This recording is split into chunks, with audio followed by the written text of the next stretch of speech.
Boa tarde.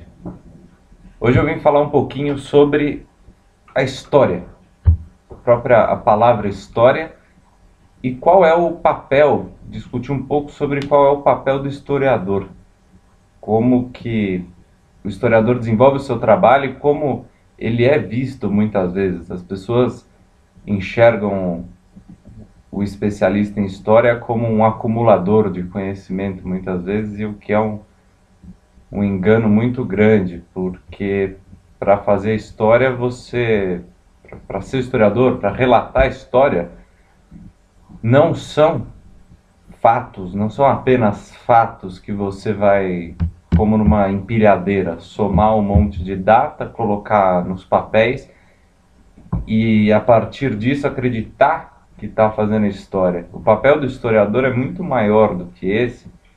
Então eu resolvi fazer esse vídeo para abordar um pouco sobre isso.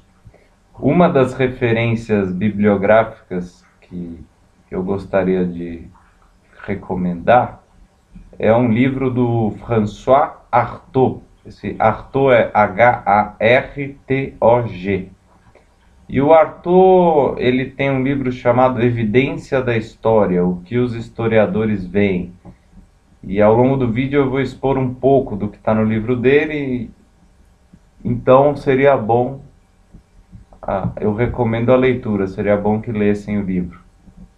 Então, a primeira pergunta que eu acho cabível é o que é fazer história, né? Muitas pessoas acabam acreditando que para você fazer parte da história você precisa estar intimamente ligado a alguma esfera do poder, que para você, só a partir do momento que você, não sei, vou pensar num exemplo aqui bem extremo, você se torna presidente de um país, então a partir daquele momento as decisões tomadas no seu governo ficarão para a história. Sim, ficarão para a história. O problema é que as pessoas só enxergam desse prisma, né? Muita gente esquece que o nosso dia ele é repleto de história e as nossas pequenas ações vão fazendo a história. A história ela é feita no presente e não no passado, e muito menos no passado pelo poder, né? Não é, como eu disse, não é o fato de você ter um cargo importante e a partir daquele momento acreditar que você está fazendo história. Por menor que seja a sua influência na esfera de poder, você está ali contribuindo numa instância maior, num momento maior da história. Então esse é o primeiro ponto, é entender que a história é feita por todos e a todo momento, independente da sua classe social, da sua... Vou falar classe social porque hoje não é mais, pelo menos no Brasil, não é tão estratificada, né? E também existe a possibilidade de ascensão mais fácil. Se a gente voltar no século XVIII ou XVII, ou na Índia hoje, em muitos lugares, ainda é determinada classe social que você nasce, você está condenado a viver naquela classe. Então, vamos dizer, independente da sua renda, da sua condição familiar, do seu sobrenome ou o que quer que seja. E aí, esse papel do historiador, né? Porque todos fazem a história e o historiador ele vai buscar esses fatos e relacionar esses fatos entre eles. E o Artaud, no livro, ele vai tentar traçar uma espécie de genealogia de onde nasceram os primeiros historiadores da civilização ocidental que formaram essa historicização moderna, o estudo da história na modernidade, de onde começou, trazer esse passado aí mais para o presente. Eu queria falar um pouco sobre a origem da palavra história.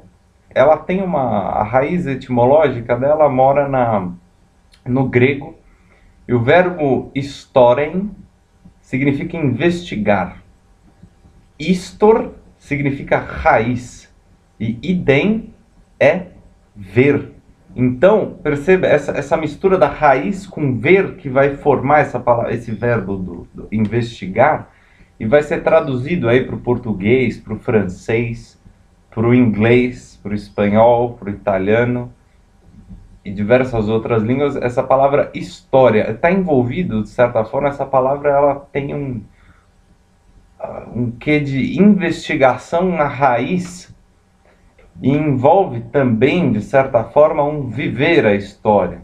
Porque quando você vive, se você viveu determinado momento, muitas vezes fica mais fácil de você fazer uma análise. Por outro lado, se você está distante daquele momento, talvez a sua análise fique mais objetiva. Talvez a sua interpretação, como você não viveu aquilo, ou seja, aquilo não foi necessariamente tão bom, não teve tantos impactos sobre a sua vida pessoal, você vai ter uma análise mais fria, mais distante daquele objeto e também pode levar a uma análise histórica bem interessante. São esses, mas a palavra então ela está ligada a ver, e ver essa raiz, a origem, essa busca da origem, aonde que começa um determinado problema, e nunca, isso pode-se afirmar que nunca você vai, num trabalho de história, conseguir, você nunca vai descobrir exatamente 100% das causas que levaram a determinado acontecimento, porque são inúmeras. Os historiadores vão sempre, é uma atribuição das principais causas, quais foram os principais fatores que levaram, que fizeram com que ocorresse determinado acontecimento, determinado fato histórico, né? Não dá para você falar, olha, foi isso, isso e isso e acabou. Isso é só quando você estuda para o vestibular, para passar na prova, né? Que aí você precisa daquela coisa fechada, mas o estudo da história é muito aberto, é zetético, holístico, uma visão que não se restringe jamais a causas num rol taxativo de determinado acontecimento. Então, dito isso, o Arthur ele vai fazer uma análise em relação a principalmente em relação a quatro pensadores, aí, quatro homens que se dedicaram ao ofício de registrar o seu tempo. E aí o primeiro que ele vai citar é Homero. Homero, na visão do Arthur, ele ainda era aquele... Ele pode ser chamado, é muito difícil chamar ele de historiador numa ótica moderna. Mas para a época, a partir do momento que você relata fatos históricos, por que não considerar como historiador, né? Esse é o pensamento, aí é o começo desse pensamento do Arthur. Mas ele vai falar que nas obras do Homero, principalmente em virtude dele precisar, dele querer chamar a atenção do público e também de apresentar o seu trabalho em auditório, ele vai falar que o Homero ainda estava muito romancizado, ainda estava repleto de heroicização. E isso era um ponto muito negativo na visão do Arthur para o historiador, porque ao historiador, o dever do historiador é olhar os lados da história de uma forma imparcial e relatar aquilo na forma mais verdadeira possível. É estranho falar na forma verdadeira, porque a verdade é una, né? Mas os relatos vão acabar tomando diversas formas sempre. Mas o historiador, então, nessa ótica moderna, ele deveria trabalhar essa linha de verdade histórica, uma tentativa de verdade histórica e fugir da subjetividade. Fugir daquela análise imparcial e aquele encantamento de você falar o rei em seu cavalo maravilhoso. Não, o rei chegou com seu cavalo, o rei chegou, às vezes, né? Se o cavalo for irrelevante. Então, nesse primeiro momento, nessa primeira análise aí que o Arthur vai fazer sobre Homero, ele vai fazer essa pequena crítica no que tange a romancização, a heroicização do trabalho de Homero, que talvez não... Ele vai relatar a história, mas ela é imbuída de muita interpretação pessoal, então é uma relação muito complicada entre a história competindo com a poesia, mais ou menos. Você está misturando esses dois tipos de conhecimento e então o Arthur vai falar, esse é o problema assim, do Homero. Depois do Homero, ele vai falar do Heródoto. O Heródoto ele já vai estar mais próximo, ele já chega mais próximo do ofício do historiador moderno de buscar uma verdade. Mas aí o Arthur vai falar que o Homero, que o Heródoto, aliás, desculpa, que o Heródoto ele tem um intencionalismo voltado para catalogar o conhecimento, ou seja, para impedir que esqueçam de determinado fato. Isso me lembra o arquivismo, né? Você vai arquivar aqueles os documentos, seja numa empresa, no governo, onde quer que seja, e você fica arquivando aquilo, dá uma sensação de empilhamento de informações que não pode ser considerada ainda a história, porque você vai catalogar informação. Então, se eu colocar num livro 1.500 datas, o que aconteceu todos os dias não sei, vou pensar de 1.500 até o ano de 2014, eu vou colocar dentro do que eu encontrar, eu coloco tudo o que aconteceu. E aí eu vou ter um livro de história do Brasil? Não vou ter um livro de história do Brasil. Essa é uma das críticas que o Arthur vai fazer ao Heródoto. Então, que ele vai falar que essa tentativa de catalogar o conhecimento visando a obstrução, né? Visando essa... não deixando o esquecimento tomar conta e sempre tentando lembrar o que aconteceu, mas o problema é que só lembrar, na visão do Arthur, não vai bastar. Não vai tomar a proporção ainda dessa historiografia moderna, essa historiografia que visa a verdade. Essa palavra aí de visar a verdade é o Arthur que põe no livro, tá? Então, não sou eu que estou falando, tá? E aí ele vai, depois de Homero e Heródoto, ele vai falar do Tucídides, na Grécia também, e do Políbio, em Roma, que são dois historiadores que, nos tempos antigos, são os que mais se aproximam, talvez são os que tenham dado a origem a essa historiografia moderna que vai buscar, ao menos deve buscar, os dois lados da história, 3, 4, o maior número de lados possível, e tentar fazer daqueles relatos, fazer de uma forma sem pender para um lado ou para o outro, dotado de uma maior imparcialidade. Voltando um pouco no Heródoto aqui, aquela coisa de catalogar o conhecimento, né? O Nietzsche, o filósofo alemão do século XIX, ele vai criticar esse historicismo alemão, esse acúmulo de conhecimento pelo conhecimento. Então, para fazer mais uma relação ainda com Heródoto, vale lembrar que a própria crítica que o Arthur vai fazer do Heródoto, ela tem uma relação ainda no século XVIII, XIX, com um historicismo alemão que o Nietzsche vai criticar posteriormente, que é aquela história de você ter o conhecimento pelo conhecimento. Ou seja, você conhece, você sabe a história do mundo inteiro, todos os fatos, tudo, mas e o que isso implica na sua vida? Será que o intelectual é aquele que conhece absolutamente tudo sobre tudo, né? Isso não é possível, mas vamos supor o sujeito decorou todas as datas, todos os principais acontecimentos que influenciaram e formaram aí o mundo que ele vive, mas isso já bastaria? Aí esse sujeito seria dotado então de uma intelectualidade? Não. Caberia ainda na visão do Nietzsche, é trazer essa história para o presente, né? Materialização, é a atualização. Atualização no sentido de transformar em ato, é pegar o cara lá de trás e falar, pô, como que a gente pode usar, o que a gente aprendeu com ele que a gente pode utilizar aqui, hoje, para melhorar o nosso tempo. Essa ideia é interessante. Então é por isso que o Arthur vai fazer essa crítica pro Heródoto também, né? Justamente por causa desse acúmulo. Ele cita mais um historiador nessa linha de inventário, que é o Hecateu de Mileto. E o Hecateu de Mileto ele vai tentar inventariar o mundo. Ele vai viajando e vai relatando as coisas, catalogando e vai fazendo aquele trabalho de arquivista, a mesma coisa que o governo. Dilma Rousseff toma uma decisão hoje. Você vai lá, você é funcionário do governo, fala, Dilma Rousseff, mudou a lei de diretrizes orçamentárias no ponto tal, para o valor tal, aí você põe aquilo ali, põe numa gaveta e fica lá aquela gaveta, né, para o resto da vida, enquanto o papel estiver lá. Agora com o computador fica na internet, tem as nuvens, né, fica as nuvens de informação, mas é o que é uma das críticas que o Arthur vai fazer, essa tentativa de catalogar, de fazer um inventário do conhecimento.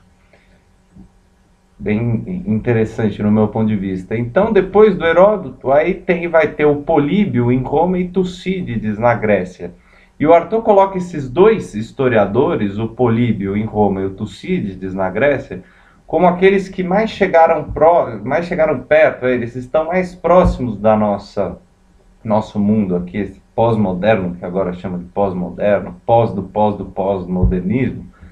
E então ele vai falar, e por que Tucídides? Tucídides foi um homem que fez um trabalho muito grande, entre outras coisas, em cima da Guerra do Peloponeso.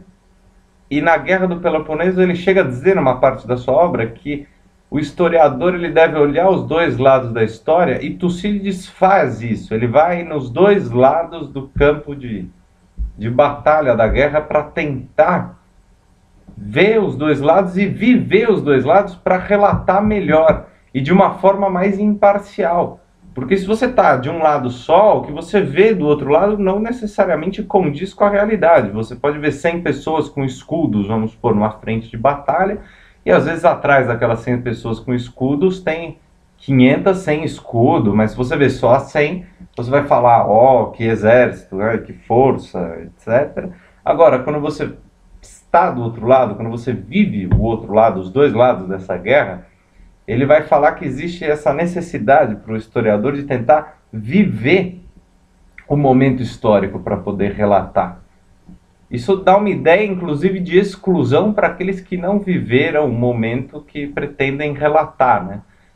De certa forma, ele está falando também que vai ser muito mais difícil um homem do século XX trabalhar em cima de um fato ocorrido no século XVIII. Muitas vezes não por falta de documentação, mas pela falta da experiência histórica, a falta de vivenciar um determinado momento. Esse ponto é bem interessante para o Tucídides, que vai também ser muito sério na visão do Políbio, que vai traçar uma história de Roma e tentar também, de uma forma imparcial, fazer essa história mais verdadeira, como ele coloca, né? E tem uma problemática muito séria aí, porque até que ponto, eu gosto muito dessa questão, né? Até que ponto você pode escrever, você pode relatar um fato histórico de uma forma objetiva, de uma forma que você não leve a sua opinião, a sua interpretação pessoal para o papel, no seu relato. Até que ponto um historiador consegue ser objetivo? É um trabalho muito difícil e talvez impossível, porque independente de qualquer coisa, você vive num tempo e é influenciado. E o poder, ele influencia muito. Veja, todo conhecimento que você tem, esse conhecimento, seja de qualquer matéria, qualquer assunto, esse conhecimento foi produzido por quem detém o poder.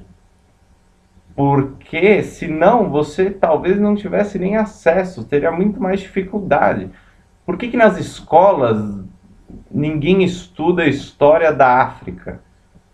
Você não sabe como que a Libéria se tornou independente, ou muito menos estudou as tribos africanas, a formação dos estados africanos. Se estudou alguma coisa, falaram um pouco de África no pós-Segunda Guerra Mundial, quando muitos países africanos se tornaram independentes. Mas você estuda a história da Europa. Revolução Francesa, para passar de ano, em tese, você tem que saber. Para passar de ano, você também vai ter que saber a Revolução Americana, vai ter que saber... Então, por que você estuda essa história europeia e não estuda a história da África ou não estuda a história da China? Inclusive, existe também uma questão, uma dificuldade no caso da China, ou no caso de muitos países orientais, como que você vai buscar os artigos, os historiadores de lá, porque o idioma é outro e muitas vezes quantas pessoas no Brasil ou quantas pessoas você conhece que falam vietnamita? Você vai para o Vietnã, você quer estudar a história do Vietnã, você vai achar algumas coisas, provavelmente, a grande maioria em inglês, não em português. Agora, para você conhecer melhor, você vai ter que falar o vietnamita, e aí você vai ter que pular esse obstáculo para conhecer mais. E não é um trabalho fácil. E muitas vezes o que acontece é que, mesmo existindo alguém para fazer esse trabalho, de buscar e trabalhar e falar essa outra língua, para trazer o conhecimento para outro idioma, para difusão, às vezes não há interesse. Às vezes não há interesse dessas pessoas que poderiam fazer esse trabalho.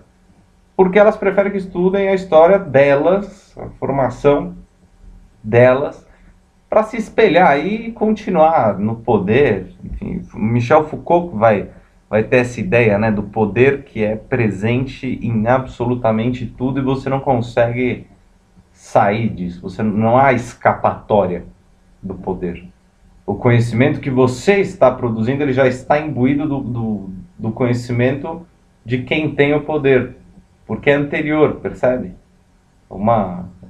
É complicado, né, pensar nisso, porque então ninguém mais consegue escapar desse poder, e aí a coisa começa a ficar complicada.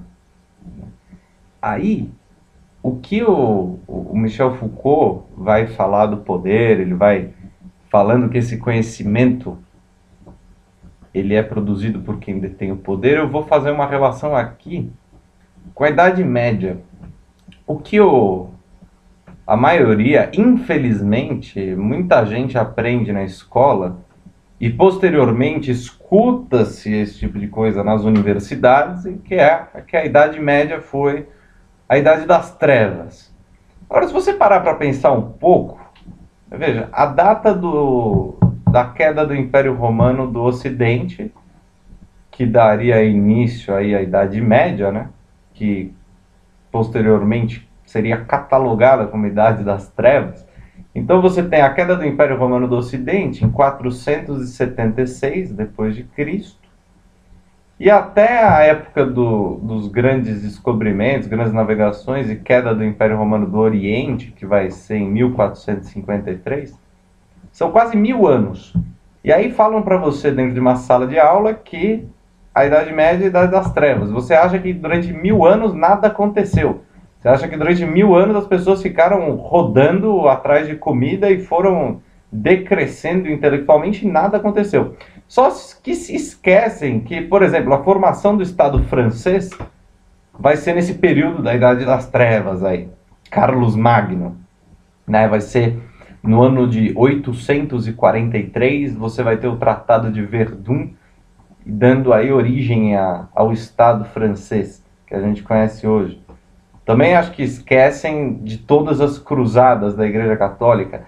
E veja, independente de ser bom ou ruim, que poderia falar que era a Idade das Trevas porque teria uma presença da Igreja muito forte, apesar de não ter nenhuma relação, mas então por que você menospreza, você coloca as pessoas hoje em dia, já ouvi isso em sala de aula.